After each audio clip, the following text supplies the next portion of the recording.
கர்த்தருக்குள் பிரியமானவர்களே, இயேசுவின் நாமத்தினாலே உங்களை வாழ்த்தி வரவேற்கிறேன். ஒவ்வொரு நாளும் அந்த வீடியோ மூலிமா உங்களை காண்பதில் மிகுந்த மகிழ்ச்சி, சந்தோஷப்படுகிறேன். இந்த நாளில் ஒரு வேத வசனத்தை காண்பிக்கிறேன்.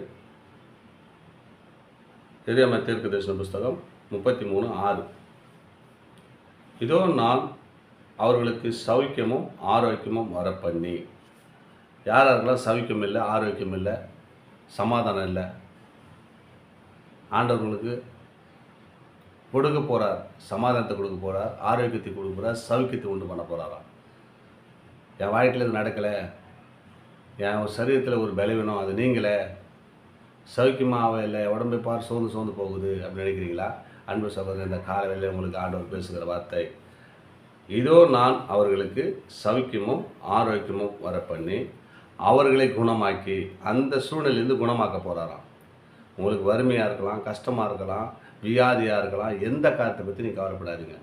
இயேசு வாழ்க்கையில் வந்துட்டார்னா அவர் குணமாக்குகிறவர்.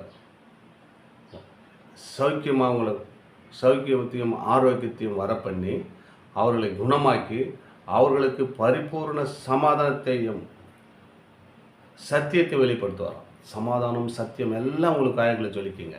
ஏன்னு வச்சுக்க, நீங்கள் எப்படி இருக்கிறீங்க? இயேசுவோடு இருக்கிறீங்க, இயேசுவோடு இணைந்து இருக்கிறீங்க. அவர் என்ன பண்ணால் நம்ம சத்தியத்தை வெளிப்படுத்துகிறவர்களாய், அவர் நம்ம சத்தியமொழி வார்த்தையை நீங்கள் கேட்டுக்கொண்டிருக்கிறீங்களே, இந்த வார்த்தையை நம்ம வாழ்க்கையில் கிரியை செய்யணுங்க. அப்படின்னா நம்ம எப்படி இருக்குன்னு தெரிஞ்சுக்கொள்ளுங்க. என் அன்பு சகோதரன், என் வாழ்க்கையில் எதுவும் நடக்கலை, என் வாழ்க்கையில் இப்படி தான் இருக்குது அப்படின்னு நினைக்காதீங்க. இதோ நான் அவர்களுக்கு சௌக்கியமும் ஆரோக்கியமும் வரப்பண்ணி அவர்களை குணமாக்கி அப்படின்னு சொன்னால், அவர் சௌக்கியம் குணமாக்கணும்னு சொன்னால், இந்த சத்தியமுள்ள வார்த்தை கேட்கும்போதெல்லாம் ஒவ்வொரு நாளுக்கு நாள் நம்ம வாழ்க்கை என்ன பண்ணால் புதுப்பிக்கப்பட வேண்டும். இது தேவனுடைய வார்த்தை. இந்த வார்த்தையில் நம்ம இப்படி நடக்கக்கூடாது, இப்படி செய்யக்கூடாது, நம்ம விட்டு விலகும்போது, அசுத்தங்கள் நம்ம விட்டு விலகும்போது பரிசுத்தமான வாழ்க்கைக்கு ஆண்டவர் நம்ம உள்ளே அழைத்து செல்வார். அதுதான் சொல்கிறார், இதோ நான் அவர்களுக்கு சௌக்கியமும் ஆரோக்கியமும் வரப்பண்ணி அவர்களை குணமாக்கி. எல்லா சூழ்நிலையிலிருந்து குணமாக்குவாராம்.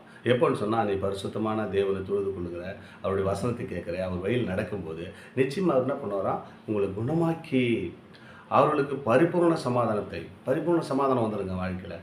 இயேசு நம்ம வாழ்க்கையில் வந்துட்டார்னா சமாதானம் தான், சஞ்சலம் வராது. இயேசு வந்துட்டார்னா அவர் எவர் சமாதானக்காரர், அவர் சமாதானத்தின் தேவன் சொல்கிறேன் இல்லையா? அவர் நிச்சயமாக நம்ம வாழ்க்கையில் வந்துட்டார்னா அவர் சமாதானத்திற்காரராய் நம்ம வாழ்க்கையில் சமாதானத்தையும் சௌக்கியத்தையும் வர பண்ணுவாராம். இதோ நான் அவர்களுக்கு சௌக்கியமும் ஆரோக்கியமும் வரப்பண்ணி அவர்களை குணமாக்கி அவர்களுக்கு பரிபூர்ண சமாதானத்தையும் சத்தியத்தையும் வெளிப்படுத்துவாராம். சமாதானத்தை சத்தியத்தை வெளிப்படுத்துவாராம். எப்போதுனா நம்ம இயேசுடைய வார்த்தை தொடர்ந்து கேட்குறோம். அன்பு சகோதர சகோதரிகளே, உங்கள் வாழ்க்கையில் சமாதானத்தையும் சௌக்கியத்தையும் வரப்பண்ணி உங்களை குணமாக்கி சத்தியத்தையும் வெளிப்படுத்துவார். பரிபூர்ண சமாதானத்தை உங்களுக்கு கொடுக்கின்றார் என்று சொல்லுகிறார்.